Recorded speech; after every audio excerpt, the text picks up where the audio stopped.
stories recur in the cultural imagination with the persistence of Invasion of the Body Snatchers. Since Jack Finney's original 1955 novel, the tale has been reborn again and again, transformed across decades into a series of cinematic mirrors, reflecting who we believe ourselves to be, and more disturbingly, who we fear we are becoming. These retellings are not mere exercises in nostalgia or genre tradition. They are psychological survival mechanisms. Every new iteration acts as a pressure valve for collective dread, allowing society to integrate its shifting anxieties through a narrative that feels at once familiar and freshly terrifying. In this sense, the body snatcher myth endures because it externalizes the internal, transforming amorphous psychological fears into a knowable, dramatized threat.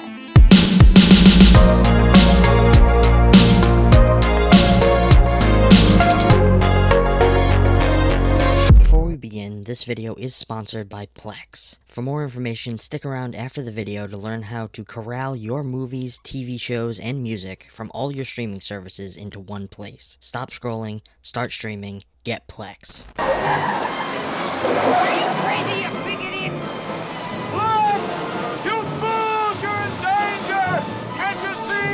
They're after you! They're after all of us! Our wives, our children, everyone!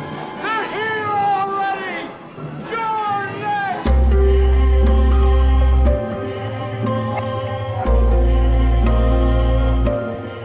At its core, the Body Snatcher story articulates one of the most foundational human terrors: the loss of self. Psychological identity is the anchor that stabilizes our perception of reality. When that anchor is threatened, when we suspect that what makes us us can be replaced, duplicated, or overridden, the mind enters a kind of existential freefall. The pod people act as a metaphor for identity erosion, whether by social conformity, political coercion, technological meditation, or cultural homogenization. Each era's remake becomes an attempt to understand a new version of this fear. The 1956 film wrestles with post-war paranoia and ideological infiltration. The 1978 version fixates on urban alienization and disintegrating countercultural ideals. The 93 and 2007 versions grapple with institutional distrust, systemic decay, and the numbness of modernity. We keep remaking the story because the fear of losing the self never really goes away, it only mutates. Repetition then becomes a psychological coping strategy. By retelling the same story, society continually renegotiates its boundaries of safety and threat. The familiar narrative architecture gives audiences a sense of cognitive stability, allowing us to confront new anxieties with a recognizable framework. This is similar to a reoccurring dream. The setting remains the same, but the symbols shift in meaning. Every remake of Invasion of the Body Snatchers is a cultural dream state, where new fears are grafted onto an old template. The repetition is soothing precisely because the fear within it is predictable. We know the stakes. We know the rules by this point. What changes is the source of dread we project into it.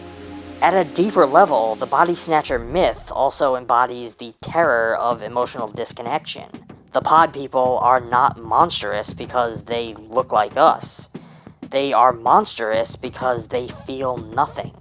They embody a vision of humanity devoid of empathy or interiority. You could say an ultimate form of psychological deadness. In each era, this emotional emptiness takes on new relevance. The coldness of bureaucratic systems, the apathy of mass consumerism, the detachment of digital life. Each remake becomes a cautionary tale about the numbing forces that threaten to hollow out the individual psyche. By revisiting the story, we test whether our emotional lives remain intact or whether we too are drifting toward the pod. Yet there is also a paradoxical allure in the body snatcher narrative. The idea of surrendering individuality, of dissolving the burden of self into a collective consciousness, speaks to a deeply buried psychological temptation. Independence is overwhelming. The pod people offer relief from suffering, an escape from the chaos of the self. By dramatizing this temptation as horror, the film allows audiences to safely explore the fantasy of emotional surrender without succumbing to it. The repetition becomes a ritualized affirmation that the cost of losing oneself is just far too great. Ultimately, we keep retelling this story because it acts as a psychological barometer, measuring the current state of the human condition. Each remake asks anew, what threatens us now? What forces, external or internal, are trying to reshape us into something unrecognizable? And perhaps more importantly, are we still capable of feeling, resisting, asserting our humanity? The endurance of this narrative suggests that the dangers of being replaced is less frightening than the fear that we may willingly replace ourselves. The pods are a metaphor, but the real horror resides in our readiness to assimilate, to numb ourselves, to abandon individuality in exchange for ease. Every retelling becomes a reminder that identity is fragile, autonomy is precious, and the struggle to remain uniquely human is perpetual. And so we return to the pods again and again, not because we enjoy being frightened, but because the story offers catharsis. It allows us to confront our shifting fears of conformity, alienation, emotional death, and societal collapse, each time through a story we already know by heart. The repetition itself becomes a safeguard. As long as we keep telling the story, we prove that we have not yet become these pod people. We remake Invasion of the Body Snatchers because we are still fighting to stay awake.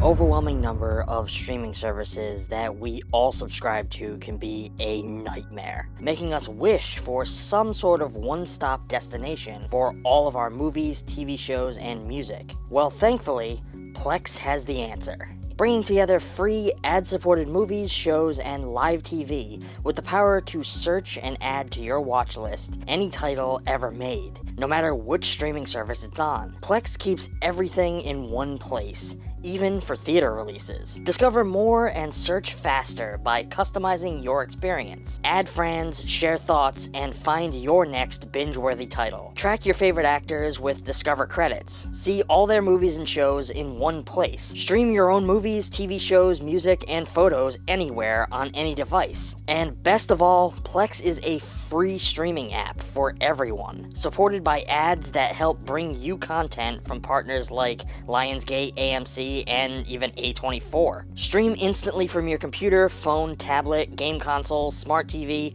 or streaming media player. While you don't need an account to use Plex, signing up does give you extra benefits, such as your own universal watch list, the ability to customize search results, seamlessly watching across all devices, and more. And if you want to unlock even more incredible features, consider joining Plex Pass, Plex's premium subscription, which gives power users advanced features for managing personal media libraries. Just follow the link down in the description today to join more than 17 million users worldwide who trust Plex as their entertainment concierge, helping them discover, organize, and enjoy the best content across all of their favorite platforms. Stop scrolling, start streaming, get Plex.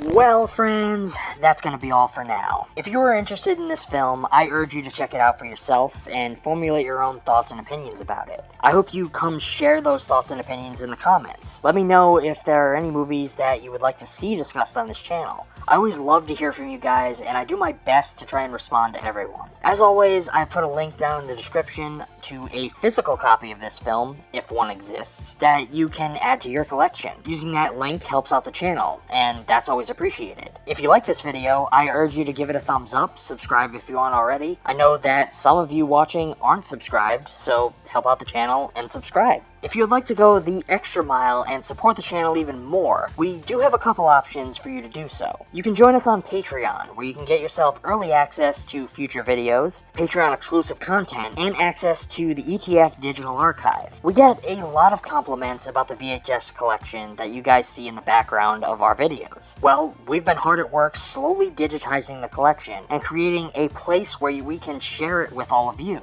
Thanks to the help of the Plex platform, we can now do just that. This is our way of doing our part in helping preserve that gritty, nostalgic VHS look and feeling before it's gone forever. With Plex, you can stream our VHS collection from anywhere at any time. It's basically like having a streaming service for VHS, which I think is pretty cool. Additionally, if you're tired of adding to your growing list of monthly subscriptions, you can help support the channel on Ko-Fi, where you can drop a single tip, the cost of a cup of coffee, or less. No pressure, no tiers required. But with all of the same monthly benefits that you will find on Patreon offered as well. We also have a Mercari store where you can go and get yourself a little piece of the ETF archive. While collecting VHS, Blu-rays, and DVDs over many years, we wind up with lots of duplicates, and we unfortunately can't store them all. So on our Mercari shop, we have all of those for sale. Purchasing those not only expands your collection, but makes room for us to expand ours. All the links for everything are down in the description. Until next time, stay safe, and as always, thanks for watching.